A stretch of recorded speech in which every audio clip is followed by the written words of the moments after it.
Capítulo 1. El mundo antiguo.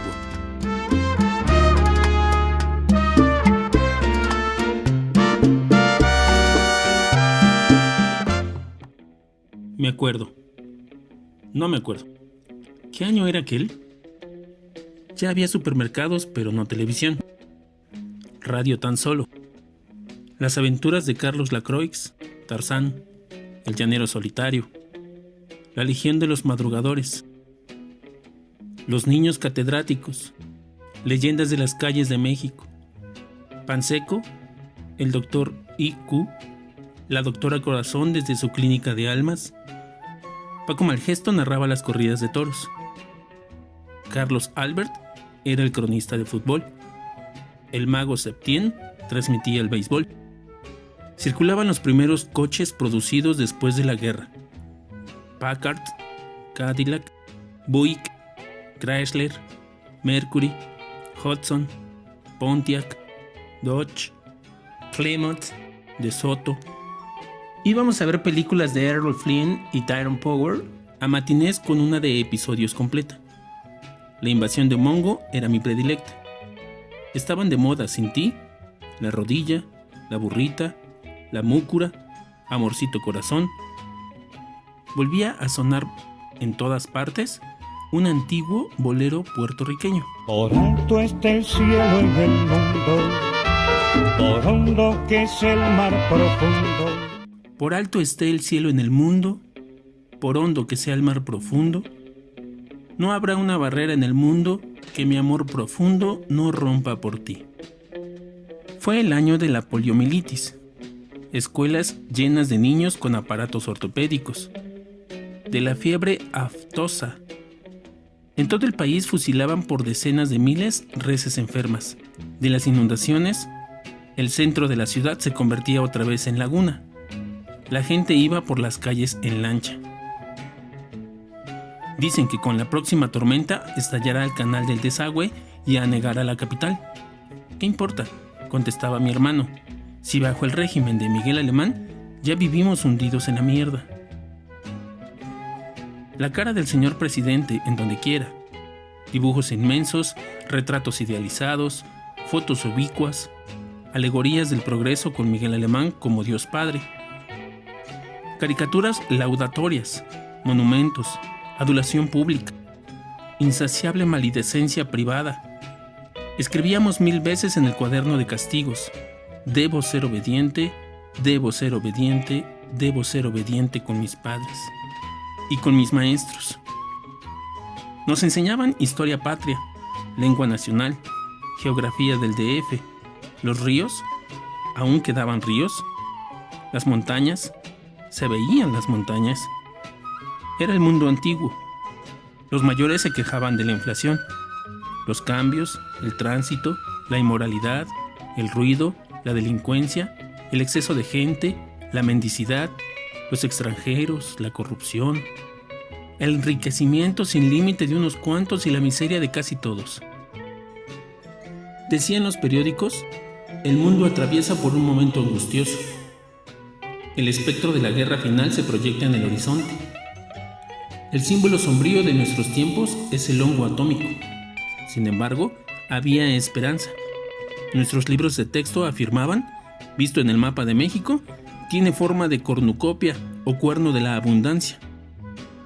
Para el impensable año 2000 se auguraba, sin especificar cómo íbamos a lograrlo, un porvenir de plenitud y bienestar universales. Ciudades limpias, sin injusticia, sin pobres, sin violencia, sin congestiones, sin basura. Para cada familia, una casa ultramoderna y aerodinámica. Palabras de la época. A nadie le faltaría nada. Las máquinas harían todo el trabajo. Calles repletas de árboles y fuentes, cruzadas por vehículos sin humo, ni estruendo, ni posibilidad de colisiones. El paraíso en la tierra. La utopía al fin conquistada. Mientras tanto nos modernizábamos, incorporábamos a nuestra habla términos que primero habían sonado como pochismos en las películas de Tintán.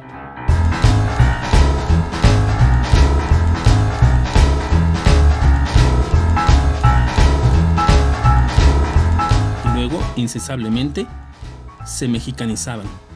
Thank you, ok, Guasamara, shut up, sorry, one moment please. Empezábamos a comer hamburguesas, pies, donas, hot dogs, malteadas, ice cream, margarina, mantequilla de cacahuate. La Coca-Cola sepultaba las aguas frescas de Jamaica, chía, limón.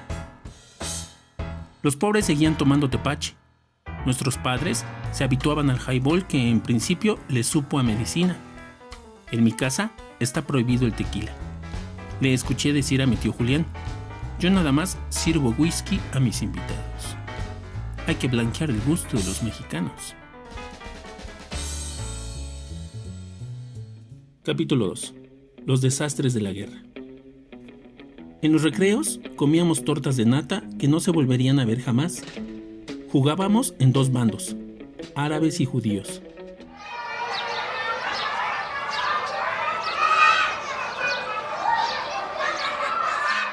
Acababa de establecerse Israel y había guerra contra la Liga Árabe. Los niños que de verdad eran árabes y judíos solo se hablaban para insultarse y pelear. Bernardo Mondragón, nuestro profesor, les decía: ustedes nacieron aquí, son tan mexicanos como sus compañeros. No hereden el odio. Después de cuanto acaba de pasar, las infinitas matanzas, los campos de exterminio, la bomba atómica, los millones y millones de muertos. El mundo de mañana, el mundo en el que ustedes serán hombres, debe ser un sitio de paz, un lugar sin crímenes y sin infamias. En las filas de atrás sonaba una risita. Mondragón nos observaba tristísimo. Se preguntaba qué iba a hacer de nosotros con los años, cuántos males y cuántas catástrofes aún estarían por delante. Hasta entonces, el Imperio Otomano perduraba como la luz de una estrella muerta. Para mí, niño de la colonia Roma, árabes y judíos eran turcos. Los turcos no me resultaban extraños como a Jim, que nació en San Francisco y hablaba sin acento los dos idiomas. O Toru, crecido en un campo de concentración para japoneses. O Peralta y Rosales. Ellos no pagaban colegiatura, estaban becados. Vivían en las vecindades ruinosas de la colonia de los Doctores. La calzada de la Piedad, todavía no llamada Avenida Cuauhtémoc, y el parque Urueta formaba la línea divisora entre Roma y Doctores. Romita era un pueblo aparte. Allí acecha el hombre del costal, el gran robachicos. Si vas a Romita, niño, te secuestran, te sacan los ojos, te cortan las manos y la lengua, te ponen a pedir caridad, y el hombre del costal se queda con todo. De día es un mendigo, de noche un millonario elegantísimo, gracias a la explotación de sus víctimas. El miedo de estar cerca de Romita, el miedo de pasar en tranvía por el puente de Avenida Coyoacán, solo rieles y durmientes abajo el río sucio de la Piedad, que a veces con las lluvias se desborda. Antes de la guerra, en el Medio Oriente, el principal deporte de nuestra clase consistía en molestar a Toru. Chino, chino, japonés, come caca y no me des. Ajá, Toru, embiste, voy a clavarte un par de banderillas. Nunca me sumé a las burlas. Pensaba en lo que sentiría yo, único mexicano en una escuela de Tokio, y lo que sufriría Toru con aquellas películas en que los japoneses eran representados como simios gesticulantes y morían por millares. Toru, el mejor del grupo, sobresaliente en todas las materias, siempre estudiando con su libro en la mano. Sabía jiu-jitsu. Una vez se cansó y por poco hace pedazos a Domínguez. Lo obligó a pedirle perdón de rodillas. Nadie volvió a meterse con Toru. Hoy dirige una industria japonesa con 4,000 esclavos mexicanos. Soy de la Irgun, te mato. Soy de la Legión Árabe. Comenzaban las batallas en el desierto. Le decíamos así porque era un patio de tierra colorada, polvo de tezontle o ladrillo, sin árboles ni plantas, solo una caja de cemento al fondo. Ocultaba un pasadizo hecho en tiempos de la persecución religiosa. Para llegar a la casa de la esquina y huir por la otra calle. Considerábamos el subterráneo un vestigio de épocas prehispánicas. Sin embargo, en aquel momento, la guerra cristera se hallaba menos lejana de lo que nuestra infancia está de ahora. La guerra en que la familia de mi madre participó con algo más que simpatía, 20 años después, continuaba venerando a los mártires como el Padre Pro y Anacleto González Flores. En cambio, nadie recordaba a los miles de campesinos muertos, los agraristas, los profesores rurales, los soldados de leva. Yo no entendía nada. La guerra, cualquier guerra, me resultaba algo con lo que se hace películas. En ella, tarde o temprano ganan los buenos. ¿Quiénes son los buenos? Por fortuna, en México no había guerra desde que el general Cárdenas venció la sublevación de Saturnino Cedillo. Mis padres no podían creerlo porque su niñez, adolescencia y juventud pasaron sobre un fondo continuo de batallas y fusilamientos. Pero aquel año, al parecer, las cosas andaban muy bien. A cada rato suspendían las clases para llevarnos a la inauguración de carreteras, avenidas, presas, parques deportivos, hospitales, ministerios, edificios inmensos. Por regla general, era nada más un montón de piedras. El presidente inauguraba enormes monumentos inconclusos a sí mismo. Horas y horas bajo el sol sin movernos ni tomar agua. Rosales trae limones. Son muy buenos para la sed. Pásate uno. Esperando la llegada de Miguel Alemán. Joven, sonriente, simpático, brillante, saludando a bordo de un camión de redilas con su comitiva. Aplausos, confeti, serpentinas, flores, muchachas, soldados, todavía con sus cascos franceses, pistoleros, aún nadie los llamaba guaruras.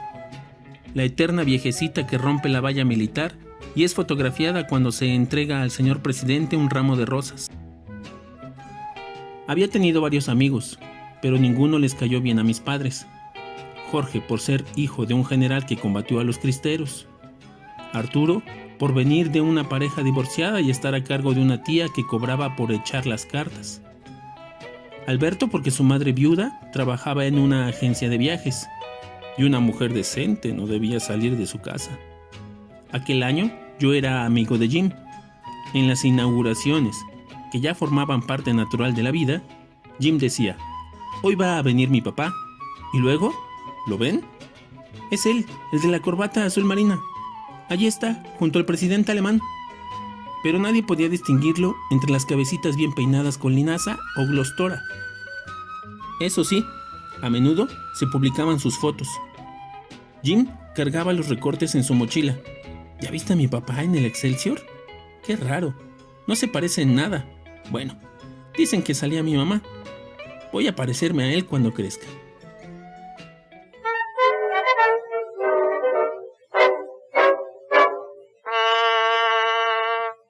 Capítulo 3. Alí Baba y los 40 ladrones. Era extraño que si su padre tenía un puesto tan importante en el gobierno y una influencia decisiva en los negocios, Jim estudiara en un colegio de medio pelo, propio para quienes vivíamos en la misma colonia Roma, venida a menos, no para el hijo del poderosísimo amigo íntimo y compañero de banca de Miguel Alemán, el ganador de millones y millones a cada iniciativa del presidente. Contratos por todas partes, terrenos en Acapulco, permisos de importación, constructoras, autorizaciones para establecer filiales de compañías norteamericanas, asbestos, leyes para cubrir todas las azoteas con tinacos de asbestos cancerígenos, reventa de leche en polvo hurtada a los desayunos gratuitos en las escuelas populares, falsificación de vacunas y medicinas, enormes contrabandos de oro y plata, inmensas extensiones compradas a centavos por metro. Semanas antes de que se anunciaran la carretera o las obras de urbanización, que elevarían 10,000 veces el valor de aquel suelo. 100 millones de pesos cambiados en dólares y depositados en Suiza el día anterior a la devaluación. Aún más indescifrable, resultaba que Jim viviera con su madre no en una casa de las Lomas, o cuando menos Polanco, sino en un departamento en un tercer piso cerca de la escuela. Qué raro. No tanto. Se decía en los recreos: la mamá de Jim es la querida de ese tipo. La esposa es una vieja horrible que sale mucho en sociales. Fíjate, cuando haya algo para los niños pobres, mi papá dice que primero lo hacen pobres y luego les dan limosna. Y la verás retratada, espantosa, gordísima, parece guacamaya o mamut. En cambio, la mamá de Jim es muy joven, muy guapa. Algunos creen que es su hermana. Y él terciaba a Ayala. No es hijo de ese cabrón ratero que está chingando a México, sino de un periodista gringo que se llevó a la mamá a San Francisco y nunca se casó con ella. El señor no trata muy bien al pobre de Jim. Dice que tiene mujeres por todas partes, hasta estrellas de cine y toda la cosa. La mamá de Jim solo es una entre muchas. No es cierto, le contestaba yo. No sean así. ¿Les gustaría que se hablara de sus madres en esa forma? Nadie se atrevió a decirle estas cosas a Jim, pero él, como si adivinara la murmuración, insistía. Veo poco a mi papá porque siempre está fuera, trabajando al servicio de México. Sí, cómo no, replicaba Alcaraz. Trabajando al servicio de México. Alibaba y los 40 ladrones. Dicen en mi casa que están robando hasta lo que no hay. Todos en el gobierno de Alemán son una bola de ladrones. Ya que te compre otro suétercito con lo que nos roba. Jim se pelea y no quiere hablar con nadie. No me imagino qué pasaría si se enterase de los rumores acerca de su madre. Cuando él está presente, los ataques de nuestros compañeros se limitan al señor. Jim se ha hecho mi amigo porque no soy su juez. En resumidas cuentas, ¿él qué culpa tiene? Nadie escoge cómo nace, en dónde nace, cuándo nace, de quiénes nace. Y ya no vamos a entrar en la guerra de los recreos. Hoy los judíos tomaron Jerusalén, pero mañana será la venganza de los árabes.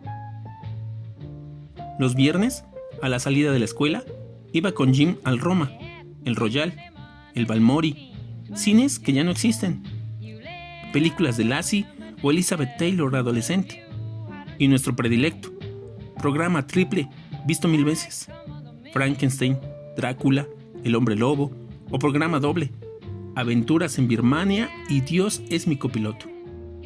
O bien, una que al padre Pérez del Valle le encantaba proyectar los domingos en su club Vanguardias. Adiós Mr. Chips. Me dio tanta tristeza como Bambi, cuando a los 3 o 4 años vi esta película de Walt Disney. Tuvieron que sacarme del cine llorando porque los cazadores mataban a la mamá de Bambi. En la guerra asesinaban a millones de madres, pero no lo sabía. No lloraba por ellas ni por sus hijos, aunque en Cinelandia, junto a las caricaturas del Pato Donald, el ratón Mickey, Popeye el Marino, el Pájaro Loco y Bugs Bunny, pasaban los noticieros. Bombas cayendo a plomos sobre las ciudades. Cañones, batallas, incendios, ruinas y cadáveres.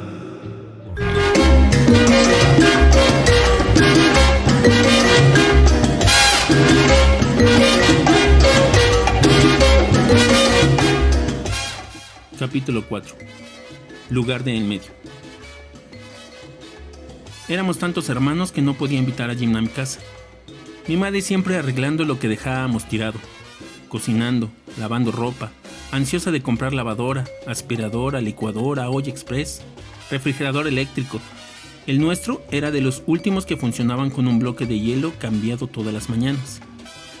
En esa época, mi madre no veía sino el estrecho horizonte que le mostraron en su casa.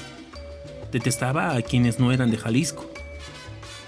Juzgaba extranjeros al resto de los mexicanos y aborrecía en especial a los capitalinos. Odiaba la colonia Roma porque empezaban a desertarla las buenas familias. Y en aquellos años la habitaban árabes y judíos y gente del sur, campechanos, chiapanecos, tabasqueños y yucatecos. Regañaba a Héctor, que ya tenía 20 años y en vez de asistir a la Universidad Nacional en donde estaba inscrito, pasaba las semanas en el Swing Club y en billares, cantinas, burdeles. Su pasión era hablar de mujeres, política, automóviles. Tanto quejarse de los militares, decía. Y ya ven cómo anda el país cuando imponen en la presidencia a un civil. Con mi general Enríquez Guzmán, México estaría tan bien como Argentina con el general Perón. Ya verán cómo se van a poner aquí las cosas en 1952. Me canso que con el PRI o contra el PRI, Enríquez Guzmán va a ser presidente. Mi padre no salía de su fábrica de jabones que se ahogaba ante la competencia y la publicidad de las marcas norteamericanas. Anunciaban por radio los nuevos detergentes, Ace, Fab, Bell, y sentenciaban: el jabón pasó a la historia. Aquella espuma que para todos, aún ignorantes de sus daños, significaba limpieza, comodidad, bienestar y para las mujeres, liberación de horas sin término ante el lavadero. Para nosotros representaba la cresta de la ola que se llevaba nuestros privilegios. Monseñor Martínez, arzobispo de México, decretó un día de oración y penitencia contra el avance del comunismo. No olvido aquella mañana, en el recreo, le mostraba a Jim uno de mis pequeños grandes libros. Novelas ilustradas que en el extremo superior de la página tenían cinito. Las figuras parecían moverse si uno dejaba correr las hojas con el dedo pulgar. Cuando Rosales, que nunca antes se había metido conmigo, gritó: ¡Hey, miren! ¡Esos dos son putos! ¡Vamos a darle pamba a los putos! Me le fui encima a golpes. Pásame a tu madre, pinche güey, y verás qué tan puto indio, pendejo. El profesor no se paró. Yo con un labio roto, él con sangre de la nariz que le manchaba la camisa. Gracias a la pelea, mi padre me enseñó a no despreciar. Me preguntó con quién me había enfrentado. Llamé indio a Rosales. Mi padre dijo que en México todos éramos indios, aún sin saberlo ni quererlo. Si los indios no fueran al mismo tiempo los pobres, nadie usaría esa palabra a modo de insulto. Me refería a Rosales como pelado. Mi padre señaló que nadie tiene la culpa de estar en la miseria. Y antes de juzgar mal a alguien, debía pensar si tuvo las mismas oportunidades que yo. Millonario frente a Rosales, frente a Harry Atherton. Yo era un mendigo. El año anterior, cuando aún estudiábamos en el Colegio México, Harry Atherton me invitó una sola vez a su casa en Las Lomas.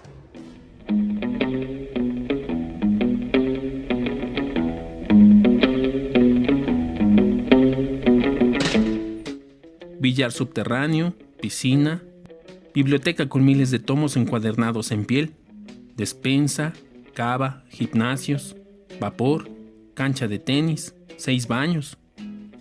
¿Por qué tendrán tantos baños las casas ricas mexicanas? Su cuarto daba a un jardín en declive con árboles antiguos y una cascada artificial.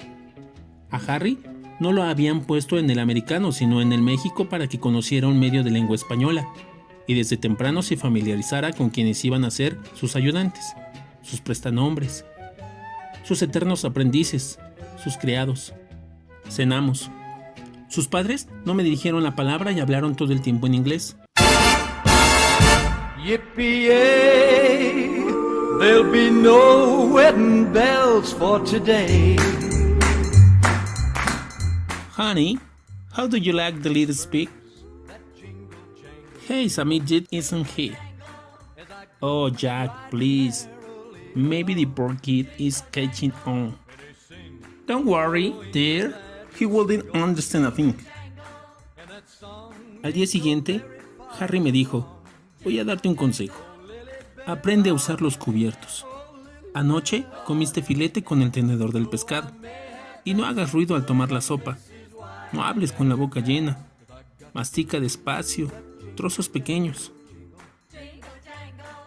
Lo contrario me pasó con Rosales, cuando acababa de entrar en esta escuela, ya que ante la crisis de una fábrica de mi padre, no pudo seguir pagando las colegiaturas del México.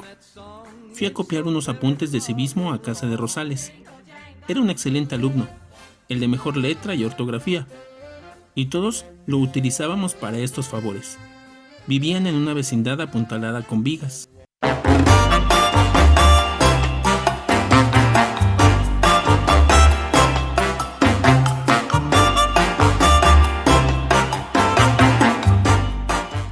Los caños inservibles anegaban el patio. En el agua verdosa flotaba mierda. A los 27 años, su madre parecía de 50. Me recibió muy amable, y aunque no estaba invitado, me hizo compartir la cena. Quesadillas de sesos. Me dieron asco. Chorreaban una grasa extrañísima, semejante al aceite para coches. Rosales dormía sobre un petate en la sala. El nuevo hombre de su madre lo había expulsado del único cuarto.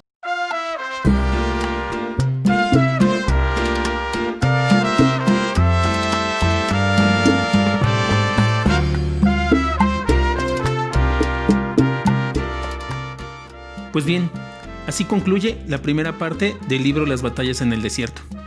Esperen la siguiente. Muchas gracias y espero se puedan seguir suscribiendo. Espero les haya gustado.